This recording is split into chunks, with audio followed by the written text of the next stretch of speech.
ದೇವತೆ ಎಲ್ಲೆಲ್ಲಿ ಇರ್ತಾಳ, ಏನೇನು ಮಾಡಿದ್ಲು ಅನ್ನುವಂಥದ್ದನ್ನು. ಈ ಶುಂಭರನ್ನ ಕೊಂದ್ಲು, ಮಹಿಷಾಸುರನನ್ನ ಕೊಂದ್ಲು, ಮಧುಕೈಟಭರನ್ನ ಕೊಂದ್ಲು.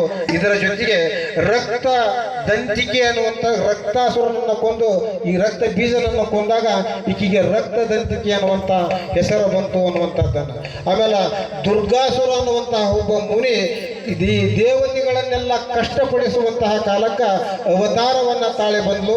ಅವಳಿಗೆ ದುರ್ಗೆ ಅನ್ನುವಂತಹ ಹೆಸರು ಬಂತು. ಅದು ಕೂಡ ಇದ ಪಾರ್ವತಿ ಅನ್ನುವಂಥದ್ದನ್ನು. ಒಬ್ಬ ಭೀಮ ಅನ್ನತಕ್ಕಂತಹ ದೈತ್ಯ ಹಿಮಾಚಲದಲ್ಲಿ ಅಲ್ಲಿ ತಪಸ್ಸು ಮಾಡುವಂತಹ ಋಷಿಗಳಿಗೆ ಹಿಂಸೆಯನ್ನು ಕೊಡುವಾಗ ಅಲ್ಲಿಯೂ ಕೂಡ ಭೀಮೆ ಎಂಬುವ ಒಂದು ಅವತಾರವನ್ನು ತಾಳೆ ಬರ್ತಾಳ. ಅದೇ ಈ ಪಾರ್ವತಾದೇವಿ ಅನ್ನುವಂಥದ್ದನ್ನು. ಒಬ್ಬ ದಾರುಣ್ಯಾಖ್ಯ ಅನ್ನತಕ್ಕಂಥ ರಾಕ್ಷಸ ಈ ಗುಂಗಿ ಹುಳಿದ ರೂಪದೊಳಗೆ ಬಂದು ಎಲ್ಲರೊಳಗೂ ಹೊಕ್ಕು ಕೊರಿತಾ ಇದ್ದಂತ. ಆ ಸಂದರ್ಭದಲ್ಲಿ ಇವಳಿಗೆ ಭ್ರಮರಾಂಬಿಕೆ ಅಂತ ಹೇಳಿ ಆ ಒಂದು ಭ್ರಮರ ರೂಪವನ್ನು ತಾಳ್ತಾಳ. ಅದಕ್ಕೆ ಭ್ರಮರ ರೂಪವನ್ನು ಅಂದು ಯಾವತ್ತ ತಾಳಿದ್ನಲ್ಲ ಅದು ಕೂಡ ಇದೇ ಪಾರ್ವತಿ ಅನ್ನುವಂಥದ್ದನ್ನು. ಇನ್ನು ಮುಂದೆ ಭಾಳಷ್ಟು ಕಥೆಗಳು ಭಾಳ ಜನ ಗೊತ್ತದವ. ಭಸ್ಮಾಸುರ ಅಂತ ಹೇಳಿ ಒಬ್ಬವ ಈ ಶಿವನಿಂದನ ವರ ಪಡ್ಕೊಂಡು ಅವನ್ನ ಹೆಂಡತಿ ಮೇಲೆ ಕಣ್ಣು ಹಾಕಿದ. ಅವಾಗ ನೀನು ಅವನು ಬೆನ್ನತ್ತಿದ್ದ ಸುಡಬೇಕು ಅಂತೇಳಿ, ನೀ ಅವನ್ನ ಯಾಕೆ ಸುಡಕ್ಕೆ ಹೋಗ್ತೀನಿ, ನನ್ನ ಮೇಲೆ ಮನಸ್ಸು ಮಾಡಿಯಲ್ಲ, ಬಾ ಮೋಹಿನಿ ರೂಪವನ್ನು ತಾಳಿ ನಾನು ಕೂಡ ನರ್ತನೆ ಮಾಡುವಂತ ಹೇಳಿ ನರ್ತನೆ ಮಾಡಕ್ಕೆ ಹಚ್ಚಿ ಅವನ ಕೈ ಅವನ ತಲೆ ಮೇಲೆ ಇಡಿಸಿ ಅವನು ಸುಟ್ಟು ಹಾಕಿದ್ಲಲ್ಲ, ಆ ದೇವಿನೇ ಈ ಪಾರ್ವತಿ ಅನ್ನುವಂಥದ್ದನ್ನು ಹೇಳ್ಕೊಂಡು ಕೌಶಿಕನ ಗರ್ವವನ್ನು ಮುರಿದ ತಾಯೇ ವೈರಾಗ್ಯ ತಾಳಿರ ಅಕ್ಕಮದೇವಿಗೆ ವೈರಾಗ್ಯ ತಾಳಿರ ಅಕ್ಕಮದೇವಿಗೆ ಮಹಾದೇವಿ ಗಾರತೆ ಬೆಳೆದನು ಮಾರೆ ತಲೆಯಾಳು ಮೆರೆಯುವ ಇಟಗಿಯ ವಾಸ ತಲೆಯಾಳು ಮೆರೆಯುವ ಇಟಗಿಯ ವಾಸ ಚಿದಾನಂದ ದೂತರು ರಚಿಸಿದ ಮಂಗಲ ಚಿದಾನಂದ ದೂತರು ರಚಿಸಿದ ಮಂಗಲ ಮಹಾದೇವಿಗಾರೋಜ ಜಳಗೋನು ಬಾರೆ ಜಳಗೋನು ಬಾರೆ ಭಾರತ ಮಾತೆಗೆ ಮಹಾದೇವಿಗಾರೋಜ ಜಳಗೋನು ಬಾರೆ ಜಳಗೋನು ಬಾರೆ ಜಳಗೋನು ಬಾರೆ. ಸರ್ವಮಂಗಲ ಶಿವ ಸರ್ವಾರ್ಥ ಸಾಧಿಕೆ ಶರಣ್ಯ ತ್ರಯಂಬಿಕ ದೇವಿ ನಾರಾಯಣ ನಮೋಸ್ತುತೆ. ಯಜ್ಞೇನು ಯಜ್ಞಮಯಂತು ದೇವಸ್ಥಾನಿ ವರಮಾಣಿ ಪ್ರತಿಮನ್ಯಾಸಾನುಧ್ಯಾನಕಂ ಮಹಿಮಾ ಸಜಂತ್ರ ಯತ್ರ ಪೂರ್ವೇ ಸಾಧ್ಯ ಸಂತು ದೇವ ಯಶ್ಯೋ ರಾಮರೂಪಾಭ್ಯಂ ಯಾ ದೇವಿ ಸರ್ವಮಂಗಳಂ ತ್ರಯೋ ಸಂಸ್ಮರಣಾರ್ಥಂ ಯಾ ದೇವಿ ಸರ್ವಮಂಗಳಂ ಸಾಂ ಸರ್ವತೋ ಜಯ ಮಂಗಲಂ ಜಯ ನಮಃ ಪಾರ್ವತೀಶ್ವರ ಪತಿ ಹರ ಹರ ಹರ ಮಹಾದೇವ.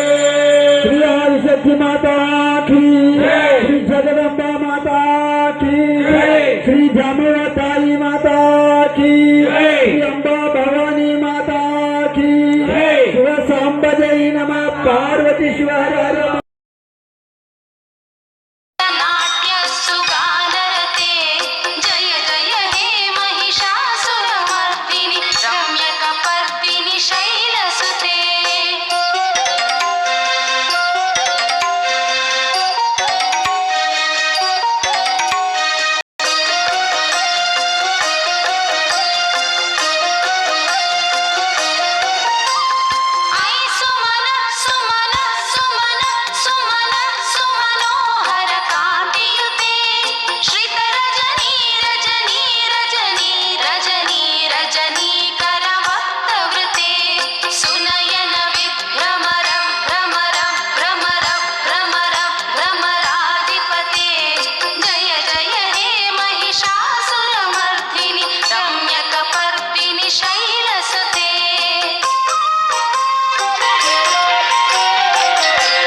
1601 ರೂಪಾಯಿ ಒಂದ್ ಸಾರಿ, 1601 ರೂಪಾಯಿ ಎರಡು ಸಾರಿ, 1601 ರೂಪಾಯಿ ಎರಡು ಸಾರಿ. ಎರಡನೆಯ ಜಗನ್ಮಾತೆಯ ಆಶೀರ್ವಾದದ ಕಾಯಿ 1601 ರೂಪಾಯಿ ಎರಡು ಸಾರಿ, 1601 ರೂಪಾಯಿ ಮೂರು ಸಾರಿ. ಶಂಕರಪ್ಪ ಕಳಗೊಂಡ್ರು ಸಾಕಿನ ಬೆಗವಾದಿ.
कालाय कालाग्निमुद्राय नीलकण्ठाय मृत्युञ्जयाय सर्वेश्वराय सदाशिवाय श्रीमन्महादेवाय नमः। यस्यो नामरूपाभ्यां या देवी सर्वमङ्गलां त्रयो संसन्नात्मं सांसर्वतो जयमङ्गलं जयमङ्गलं जय महादेव। श्री शांतवरेश्वर महाराज की, श्री कुमारेश्वर महाराज। ನೋಡಿದ್ರಲ್ಲ ವೀಕ್ಷಕರೇ, ಕಲಕೇರಿಯಲ್ಲಿ ಯಾವ ರೀತಿ ನವರಾತ್ರಿಯನ್ನು ಸಂಭ್ರಮಿಸಿದ್ರು ಅಂತ. ಈ ವಿಡಿಯೋ ಇಷ್ಟ ಆದರೆ ಲೈಕ್ ಮಾಡಿ, ಶೇರ್ ಮಾಡಿ, ಸಬ್ಸ್ಕ್ರೈಬ್ ಮಾಡಿ. ನಿಮ್ಮ ಪ್ರೋತ್ಸಾಹ ನಮಗೆ ಇನ್ನೂ ಹೆಚ್ಚಿನ ವಿಡಿಯೋಗಳನ್ನು ಮಾಡಲು ಸಹಾಯ ಮಾಡುತ್ತದೆ. ಧನ್ಯವಾದಗಳು.